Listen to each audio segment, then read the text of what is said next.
श्रीगणपत्यथर्वशीर्षं हरिः ॐ।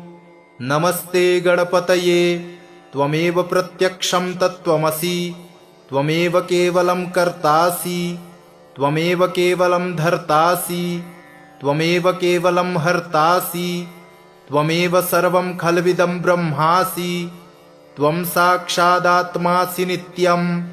ऋतं वच्मि सत्यं वच्मि, अवत्वं माम् अववक्तारम् अवश्रोतारम् अवदातारम् अवधातारम् अवानुचानमवशिष्यम् अवपश्चात्तात् अवपुरस्तात् अवचोत्तरात्तात् अवदक्षिणात्तात् अवचोर्ध्वात्तात् अवाधरात्तात् सर्वतो मां पाहि पाहि समन्तात्।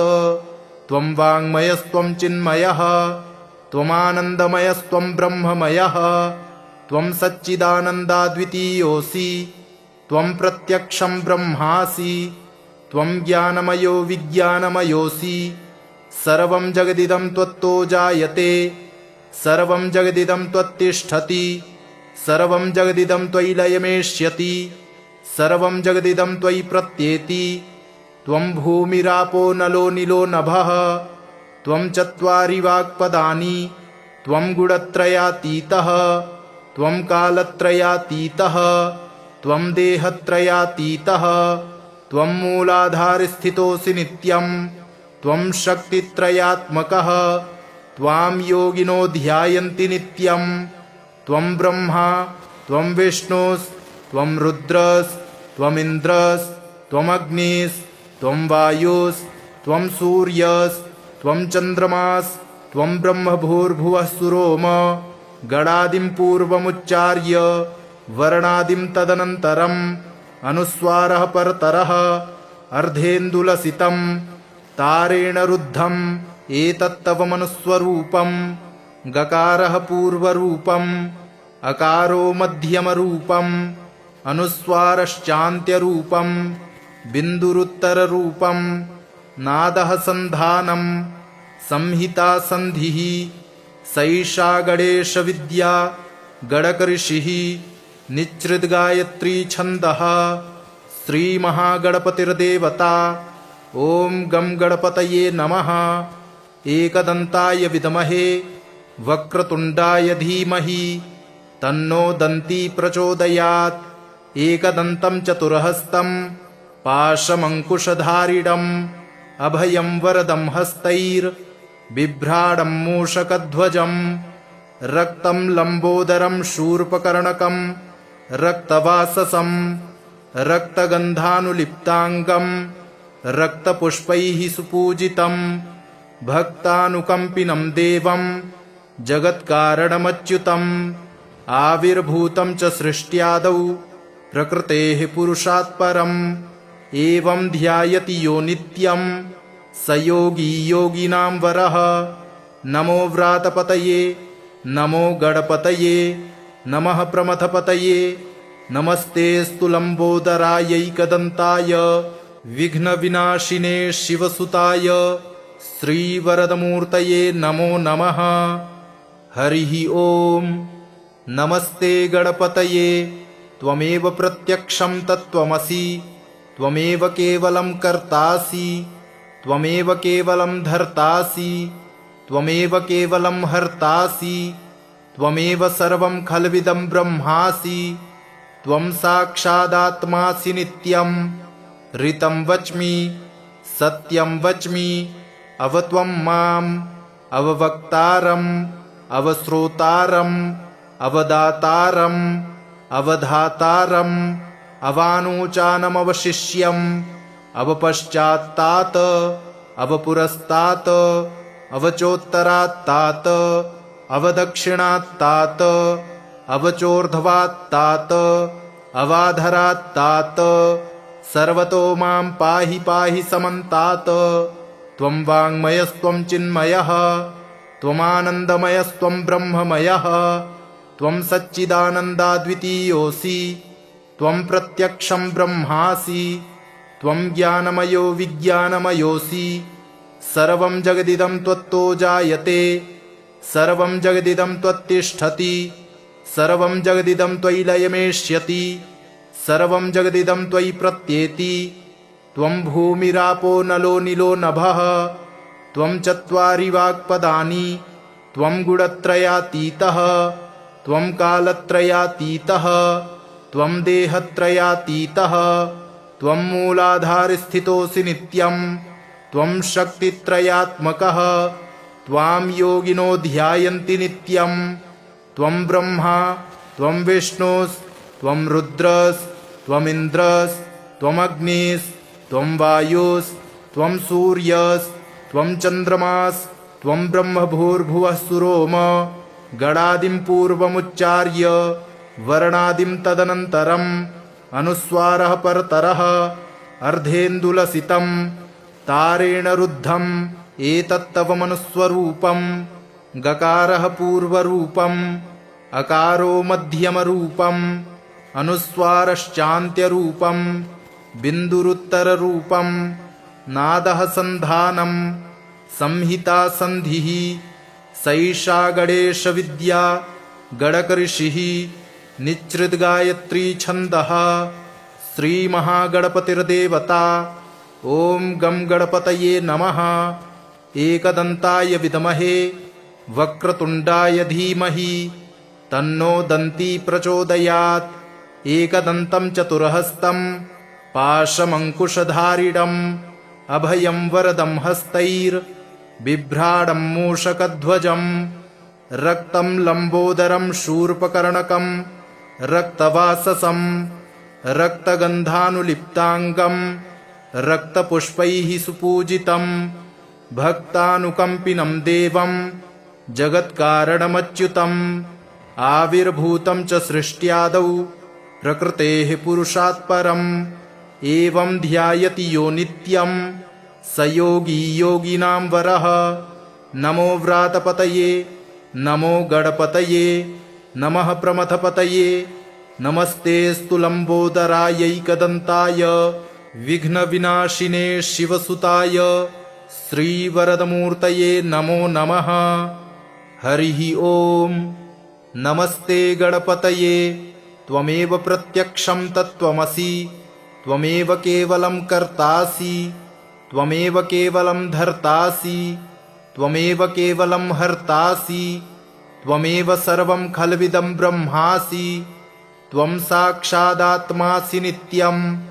ऋतं वच्मि सत्यं वच्मि अवत्वं माम् अववक्तारम् अवश्रोतारम् अवदातारम् अवधातारम् अवानूचानमवशिष्यम् अवपश्चात्तात् अवपुरस्तात् अवचोत्तरात्तात् अवदक्षिणात्तात् अवचोर्ध्वात्तात् अवाधरात्तात्। सर्वतो मां पाहि पाहि समन्तात्। त्वं वाङ्मयस्त्वं चिन्मयः त्वमानन्दमयस्त्वं ब्रह्ममयः।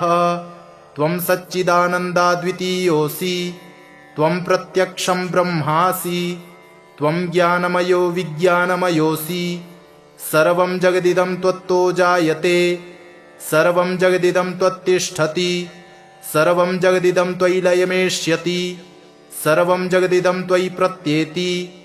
त्वं भूमिरापो नलो निलो नभः, त्वं चत्वारि वाक्पदानि, त्वं गुणत्रयातीतः, त्वं कालत्रयातीतः, त्वं देहत्रयातीतः, त्वं मूलाधारस्थितोऽसि नित्यं, त्वं शक्तित्रयात्मकः, त्वां योगिनो ध्यायन्ति नित्यं। त्वं ब्रह्मा त्वं विष्णुस्त्वं रुद्रस्त्वमिन्द्रस्त्वमग्निस्त्वं वायुस्त्वं सूर्यस्त्वं चन्द्रमास्त्वं ब्रह्मभूर्भुवः सुरोम। गणादिं पूर्वमुच्चार्य वर्णादिं तदनन्तरम् अनुस्वारः परतरः अर्धेन्दुलसितं तारेण रुद्धम् एतत्तव मनुस्वरूपम्।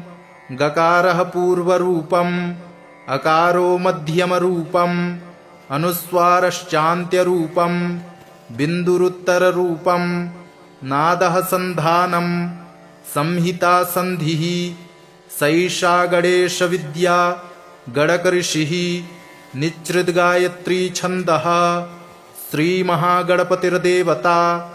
ॐ गं गणपतये नमः।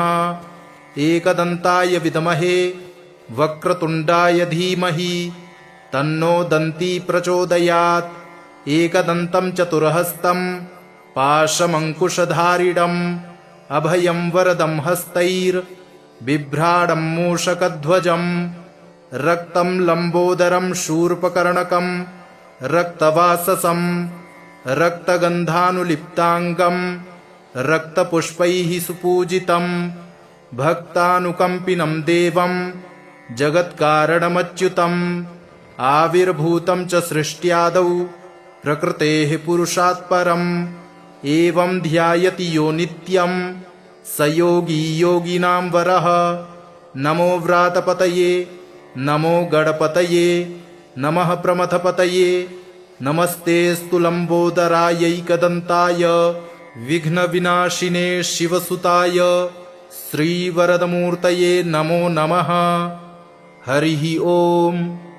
नमस्ते गणपतये त्वमेव प्रत्यक्षं तत्त्वमसि त्वमेव केवलं कर्तासि त्वमेव केवलं धर्तासि त्वमेव केवलं हर्तासि त्वमेव सर्वं खल्विदं ब्रह्मासि त्वं साक्षादात्मासि नित्यं ऋतं वच्मि सत्यं वच्मि अवत्वं माम् अववक्तारम् अवश्रोतारम् अवदातारम् अवधातारम् अवानूचानमवशिष्यम् अवपश्चात्तात अवपुरस्तात अवचोत्तरात्तात अवदक्षिणात्तात अवचोर्ध्वात्तात अवाधरात्तात सर्वतो मां पाहि पाहि समन्तात।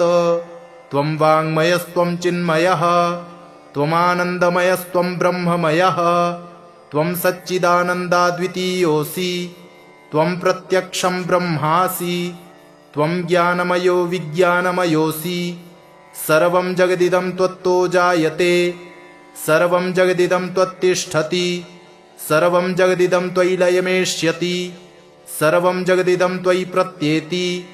त्वं भूमिरापो नलो निलो नभः त्वं चत्वारि वाक्पदानि त्वं गुणत्रयातीतः त्वं कालत्रयातीतः त्वं देहत्रयातीतः त्वं मूलाधारस्थितोऽसि नित्यं त्वं शक्तित्रयात्मकः त्वां योगिनो ध्यायन्ति नित्यं त्वं ब्रह्मा त्वं विष्णुस्त्वं रुद्रस्त्वमिन्द्रस्त्वमग्निस्त्वं वायुस्त्वं सूर्यस्त्वं चन्द्रमास्त्वं ब्रह्मभूर्भुवः सुरोम गणादिं पूर्वमुच्चार्य वर्णादिं तदनन्तरम् अनुस्वारः परतरः अर्धेन्दुलसितं तारेण रुद्धम् एतत्तव मनुस्वरूपं गकारः पूर्वरूपम् अकारो मध्यमरूपम् अनुस्वारश्चान्त्यरूपम् बिन्दुरुत्तररूपम् नादः सन्धानम् संहिता संधिः सैषा गणेशविद्या गणकऋषिः निच्छृद्गायत्री छन्दः श्रीमहागणपतिर्देवता। ॐ गं गणपतये नमः। एकदन्ताय विद्महे वक्रतुण्डाय धीमहि तन्नो दन्ती प्रचोदयात्। एकदन्तं चतुर्हस्तं पाशमङ्कुशधारिणम् अभयं वरदं हस्तैर्बिभ्राणं मूषकध्वजम् रक्तं लम्बोदरं शूर्पकर्णकं रक्तवाससं रक्तगन्धानुलिप्ताङ्गं रक्तपुष्पैः सुपूजितं भक्तानुकम्पिनं देवं जगत्कारणमच्युतम् आविर्भूतं च सृष्ट्यादौ प्रकृतेः पुरुषात् परम् एवं ध्यायति यो नित्यं स योगी योगिनां वरः। नमो व्रातपतये नमो गणपतये नमः प्रमथपतये नमस्तेऽस्तु लम्बोदरायैकदन्ताय विघ्नविनाशिने शिवसुताय श्रीवरदमूर्तये नमो नमः। हरिः ओम्। नमस्ते गणपतये। त्वमेव प्रत्यक्षं तत्त्वमसि। त्वमेव केवलं कर्तासि। त्वमेव केवलं धर्तासि। त्वमेव केवलं हर्तासि। त्वमेव सर्वं खल्विदं ब्रह्मासि। त्वं साक्षादात्मासि नित्यं। ऋतं वच्मि सत्यं वच्मि। अवत्वं माम् अववक्तारम् अवश्रोतारम् अवदातारम् अवधातारम् अवानूचानमवशिष्यम् अवपश्चात्तात् अवपुरस्तात् अवचोत्तरात्तात् अवदक्षिणात्तात् अवचोर्ध्वात्तात् अवाधरात्तात् सर्वतो मां पाहि पाहि समन्तात्। त्वं वाङ्मयस्त्वं चिन्मयः त्वमानन्दमयस्त्वं ब्रह्ममयः। त्वं सच्चिदानन्दाद्वितीयोऽसि। त्वं प्रत्यक्षं ब्रह्मासि। त्वं ज्ञानमयो विज्ञानमयोऽसि। सर्वं जगदिदं त्वत्तो जायते। सर्वं जगदिदं त्वत्तिष्ठति। सर्वं जगदिदं त्वयि लयमेष्यति। सर्वं जगदिदं त्वयि प्रत्येति। त्वं भूमिरापो नलो निलो नभः। त्वं चत्वारि वाक्पदानि। त्वं गुणत्रयातीतः। त्वं कालत्रयातीतः। त्वं देहत्रयातीतः। त्वं मूलाधारस्थितोऽसि नित्यं। त्वं शक्तित्रयात्मकः। त्वां योगिनो ध्यायन्ति नित्यं। त्वं ब्रह्मा त्वं विष्णुस्त्वं रुद्रस्त्वमिन्द्रस् त्वमग्निस् त्वं वायुस्त्वं सूर्यस्त्वं चन्द्रमास् त्वं ब्रह्मभूर्भुवः सुरोम। गणादिं पूर्वमुच्चार्य वर्णादिं तदनन्तरम् अनुस्वारः परतरः अर्धेन्दुलसितं तारेण रुद्धम् एतत्तव मनुस्वरूपं। गकारः पूर्वरूपम् अकारो मध्यमरूपम् अनुस्वारश्चान्त्यरूपम् बिन्दुरुत्तररूपम्। नादः सन्धानं संहिता सन्धिः। सैषा गणेशविद्या गणकऋषिः निच्छृद्गायत्री छन्दः। श्रीमहागणपतिर्देवता। ॐ गं गणपतये नमः। एकदन्ताय विद्महे वक्रतुण्डाय धीमहि तन्नो दन्ती प्रचोदयात्। एकदन्तं चतुर्हस्तं पाशमङ्कुशधारिणम् अभयं वरदं हस्तैर्बिभ्राणं मूषकध्वजम्। रक्तं लम्बोदरं शूर्पकर्णकं रक्तवाससं रक्तगन्धानुलिप्ताङ्गं रक्तपुष्पैः सुपूजितं। भक्तानुकम्पिनं देवं जगत्कारणमच्युतम्। आविर्भूतं च सृष्ट्यादौ प्रकृतेः पुरुषात् परम्। एवं ध्यायति यो नित्यं स योगी योगिनां वरः। नमो व्रातपतये नमो गणपतये नमः प्रमथपतये। नमस्तेऽस्तु लम्बोदरायैकदन्ताय विघ्नविनाशिने शिवसुताय श्रीवरदमूर्तये नमो नमः। हरिः ओम्। नमस्ते गणपतये। त्वमेव प्रत्यक्षं तत्त्वमसि। त्वमेव केवलं कर्तासि। त्वमेव केवलं धर्तासि। त्वमेव केवलं हर्तासि। त्वमेव सर्वं खल्विदं ब्रह्मासि। त्वं साक्षादात्मासि नित्यं। ऋतं वच्मि सत्यं वच्मि। अवत्वं माम् अववक्तारम् अवश्रोतारम् अवदातारम् अवधातारम् अवानूचानमवशिष्यम् अवपश्चात्तात् अवपुरस्तात् अवचोत्तरात्तात् अवदक्षिणात्तात् अवचोर्ध्वात्तात् अवाधरात्तात् सर्वतो मां पाहि पाहि समन्तात्। त्वं वाङ्मयस्त्वं चिन्मयः त्वमानन्दमयस्त्वं ब्रह्ममयः। त्वं सच्चिदानन्दाद्वितीयोऽसि। त्वं प्रत्यक्षं ब्रह्मासि। त्वं ज्ञानमयो विज्ञानमयोऽसि। सर्वं जगदिदं त्वत्तो जायते सर्वं जगदिदं त्वत्तिष्ठति सर्वं जगदिदं त्वयि लयमेष्यति सर्वं जगदिदं त्वयि प्रत्येति त्वं भूमिरापो नलो निलो नभः त्वं चत्वारि वाक्पदानि त्वं गुणत्रयातीतः त्वं कालत्रयातीतः त्वं देहत्रयातीतः त्वं मूलाधारस्थितोऽसि नित्यं त्वं शक्तित्रयात्मकः त्वां योगिनो ध्यायन्ति नित्यं त्वं ब्रह्मा त्वं विष्णुस्त्वं रुद्रस्त्वमिन्द्रस्त्वमग्निस्त्वं वायुस्त्वं सूर्यस्त्वं चन्द्रमास्त्वं ब्रह्मभूर्भुवः सुरोम गणादिं पूर्वमुच्चार्य वर्णादिं तदनन्तरम् अनुस्वारः परतरः अर्धेन्दुलसितं तारेण रुद्धम् एतत्तव मनुस्वरूपम् गकारः पूर्वरूपम् अकारो मध्यमरूपम् अनुस्वारश्चान्त्यरूपम् बिन्दुरुत्तररूपम् नादः सन्धानम् संहिता सन्धिः सैषा गणेशविद्या गणकऋषिः निच्छृद्गायत्री छन्दः श्रीमहागणपतिर्देवता ॐ गं गणपतये नमः। एकदन्ताय विद्महे वक्रतुण्डाय धीमहि तन्नो दन्ती प्रचोदयात्।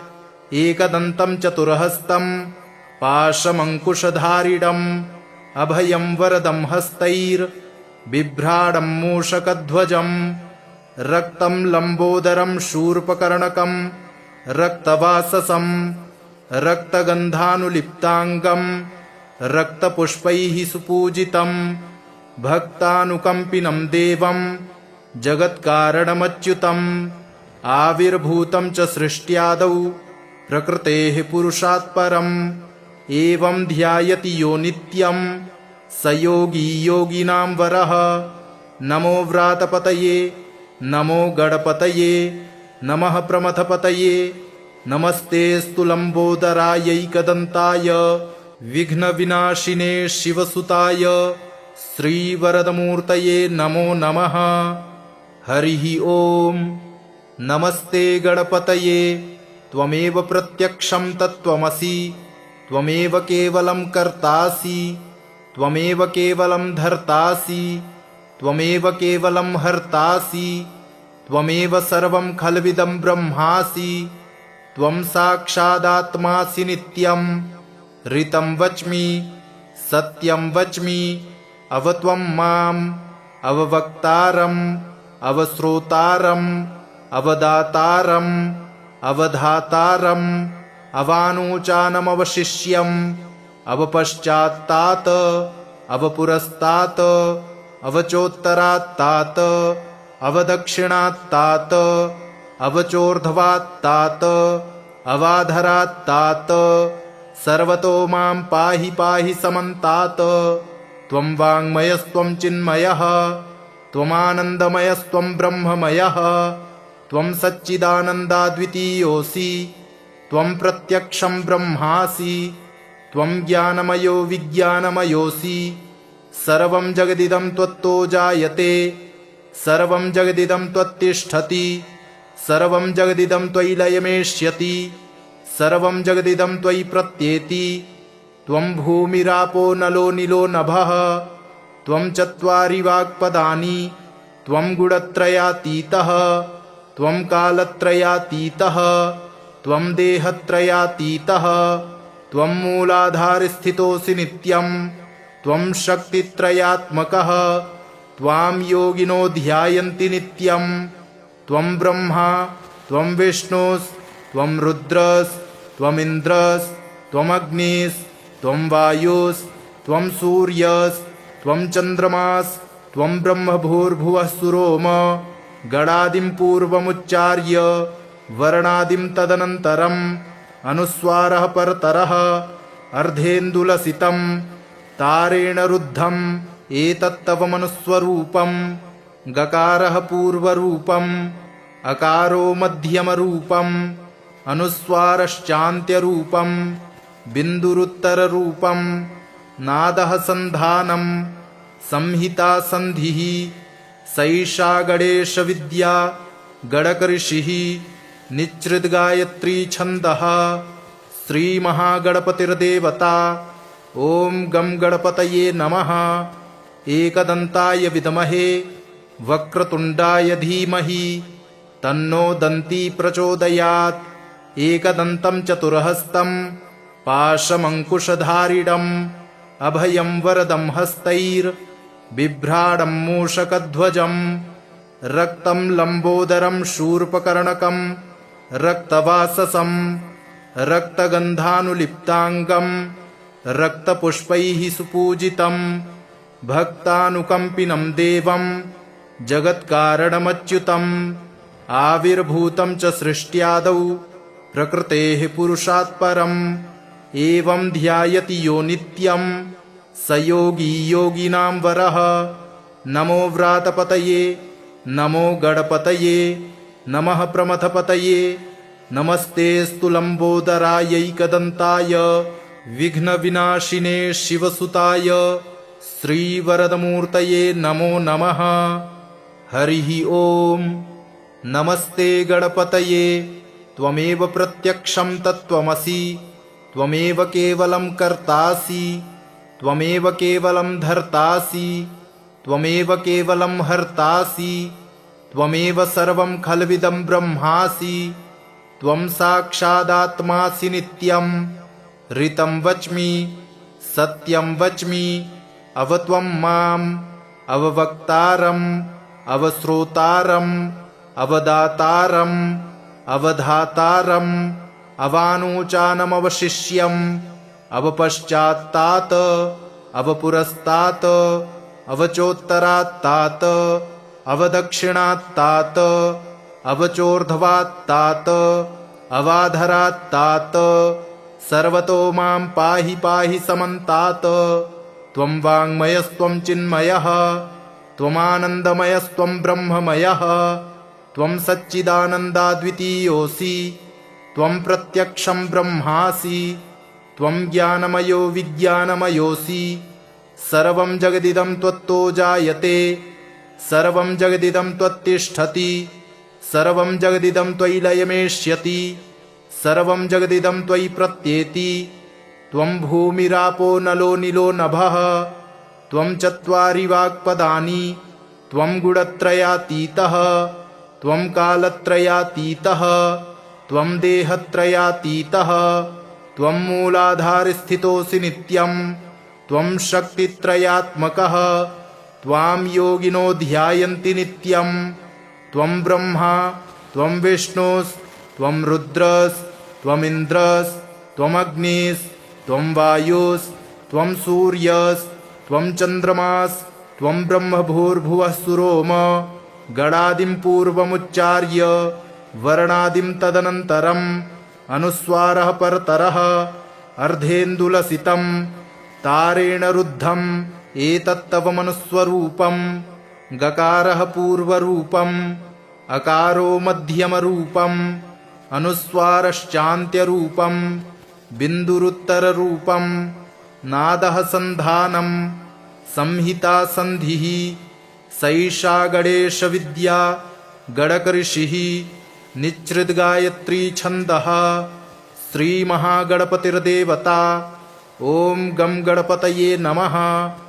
एकदन्ताय विद्महे वक्रतुण्डाय धीमहि तन्नो दन्ती प्रचोदयात्।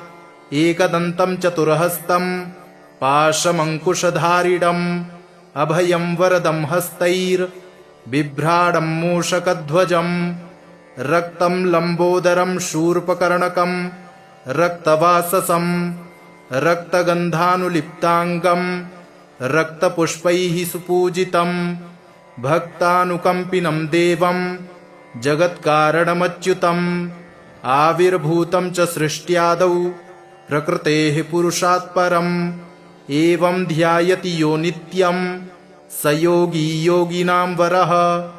नमो व्रातपतये नमो गणपतये नमः प्रमथपतये नमस्तेऽस्तु लम्बोदरायैकदन्ताय विघ्नविनाशिने शिवसुताय श्रीवरदमूर्तये नमो नमः। हरिः ओम्। नमस्ते गणपतये त्वमेव प्रत्यक्षं तत्त्वमसि, त्वमेव केवलं कर्तासि, त्वमेव केवलं धर्तासि, त्वमेव केवलं हर्तासि, त्वमेव सर्वं खल्विदं ब्रह्मासि, त्वं साक्षादात्मासि नित्यं। ऋतं वच्मि सत्यं वच्मि, अवत्वं माम् अववक्तारम् अवश्रोतारम् अवदातारम् अवधातारम् अवानोचानमवशिष्यम् अवपश्चात्तात अवपुरस्तात् अवचोत्तरात्तात अवदक्षिणात्तात अवचोर्ध्वात्तात अवाधरात्तात सर्वतो मां पाहि पाहि समन्तात्। त्वं वाङ्मयस्त्वं चिन्मयः, त्वमानन्दमयस्त्वं ब्रह्ममयः, त्वं सच्चिदानन्दाद्वितीयोऽसि, त्वं प्रत्यक्षं ब्रह्मासि, त्वं ज्ञानमयो विज्ञानमयोऽसि। सर्वं जगदिदं त्वत्तो जायते, सर्वं जगदिदं त्वत्तिष्ठति, सर्वं जगदिदं त्वयि लयमेष्यति, सर्वं जगदिदं त्वयि प्रत्येति।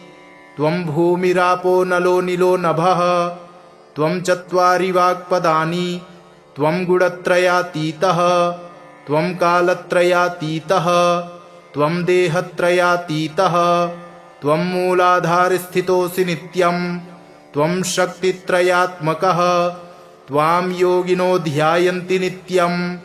त्वं ब्रह्मा त्वं विष्णुस्त्वं रुद्रस्त्वमिन्द्रस् त्वमग्निस् त्वं वायुस्त्वं सूर्यस्त्वं चन्द्रमास् त्वं ब्रह्मभूर्भुवः सुरोम। गणादिं पूर्वमुच्चार्य वर्णादिं तदनन्तरम् अनुस्वारः परतरः अर्धेन्दुलसितं तारेण रुद्धम् एतत्तव मनुस्वरूपं। गकारः पूर्वरूपम्, अकारो मध्यमरूपम्, अनुस्वारश्चान्त्यरूपम्, बिन्दुरुत्तररूपम्, नादः सन्धानम्, संहिता सन्धिः। सैषा गणेशविद्या गणकऋषिः निच्छृद्गायत्री छन्दः। श्रीमहागणपतिर्देवता। ॐ गं गणपतये नमः। एकदन्ताय विद्महे वक्रतुण्डाय धीमहि तन्नो दन्ती प्रचोदयात्। एकदन्तं चतुर्हस्तं पाशमङ्कुशधारिणम् अभयं वरदं हस्तैर्बिभ्राणं मूषकध्वजम् रक्तं लम्बोदरं शूर्पकर्णकं रक्तवाससं रक्तगन्धानुलिप्ताङ्गं रक्तपुष्पैः सुपूजितं भक्तानुकम्पिनं देवं जगत्कारणमच्युतम्। आविर्भूतं च सृष्ट्यादौ प्रकृतेः पुरुषात् परम्। एवं ध्यायति यो नित्यं स योगी योगिनां वरः। नमो व्रातपतये नमो गणपतये नमः प्रमथपतये। नमस्तेऽस्तु लम्बोदरायैकदन्ताय विघ्नविनाशिने शिवसुताय श्रीवरदमूर्तये नमो नमः। हरिः ओम्। नमस्ते गणपतये त्वमेव प्रत्यक्षं तत्त्वमसि, त्वमेव केवलं कर्तासि, त्वमेव केवलं धर्तासि, त्वमेव केवलं हर्तासि, त्वमेव सर्वं खल्विदं ब्रह्मासि, त्वं साक्षादात्मासि नित्यं। ऋतं वच्मि सत्यं वच्मि, अवत्वं माम् अववक्तारम् अवश्रोतारम् अवदातारम् अवधातारम् अवानोचानमवशिष्यम् अवपश्चात्तात अवपुरस्तात् अवचोत्तरात्तात अवदक्षिणात्तात अवचोर्ध्वात्तात अवाधरात्तात सर्वतो मां पाहि पाहि समन्तात्। त्वं वाङ्मयस्त्वं चिन्मयः, त्वमानन्दमयस्त्वं ब्रह्ममयः, त्वं सच्चिदानन्दाद्वितीयोऽसि, त्वं प्रत्यक्षं ब्रह्मासि, त्वं ज्ञानमयो विज्ञानमयोऽसि। सर्वं जगदिदं त्वत्तो जायते, सर्वं जगदिदं त्वत्तिष्ठति, सर्वं जगदिदं त्वयि लयमेष्यति, सर्वं जगदिदं त्वयि प्रत्येति।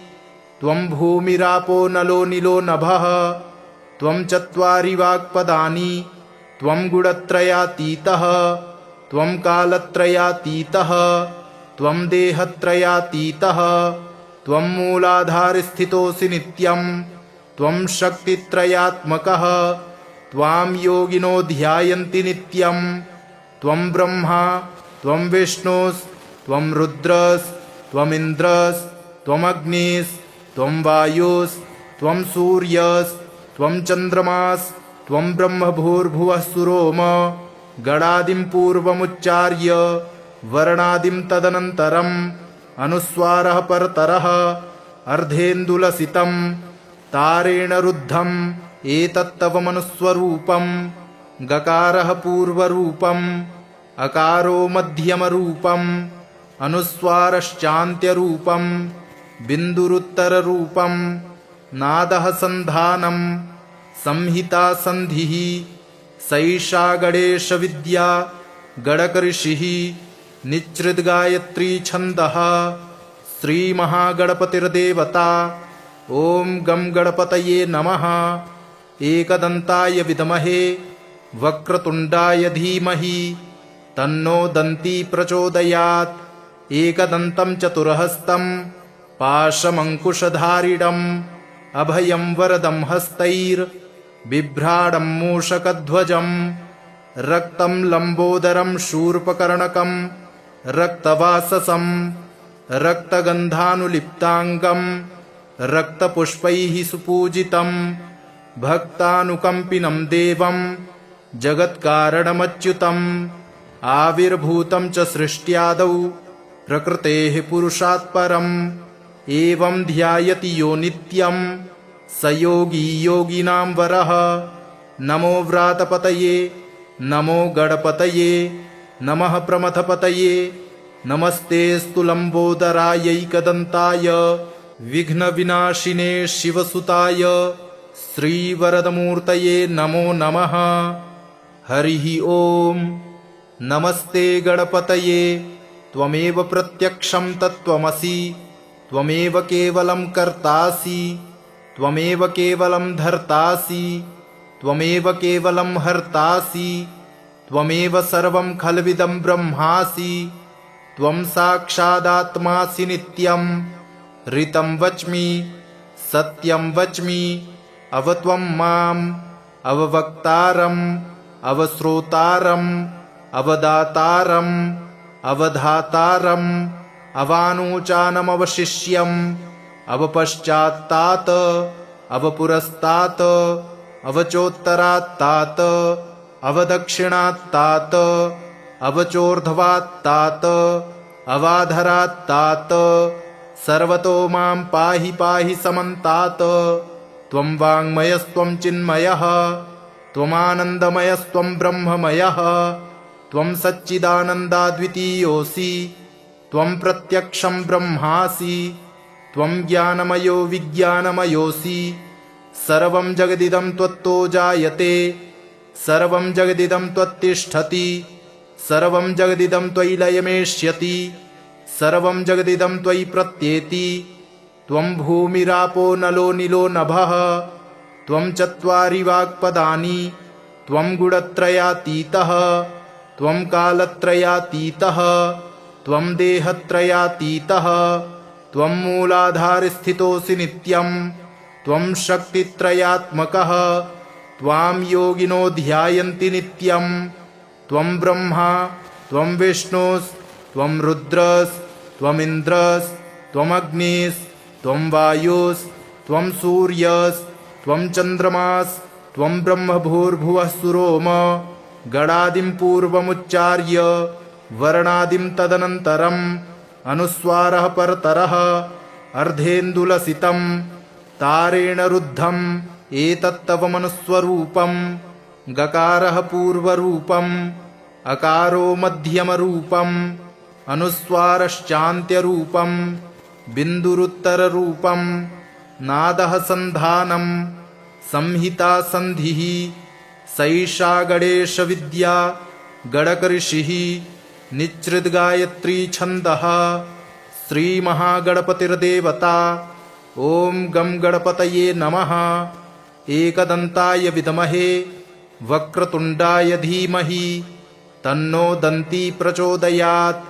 एकदन्तं चतुर्हस्तं पाशमङ्कुशधारिणम् अभयं वरदं हस्तैर्बिभ्राणं मूषकध्वजम् रक्तं लम्बोदरं शूर्पकर्णकं रक्तवाससं रक्तगन्धानुलिप्ताङ्गं रक्तपुष्पैः सुपूजितं भक्तानुकम्पिनं देवं जगत्कारणमच्युतम् आविर्भूतं च सृष्ट्यादौ प्रकृतेः पुरुषात् परम् एवं ध्यायति यो नित्यं स योगी योगिनां वरः। नमो व्रातपतये नमो गणपतये नमः प्रमथपतये नमस्तेऽस्तु लम्बोदरायैकदन्ताय विघ्नविनाशिने शिवसुताय श्रीवरदमूर्तये नमो नमः। इति श्रीगणपत्यथर्वशीर्षं सम्पूर्णम्।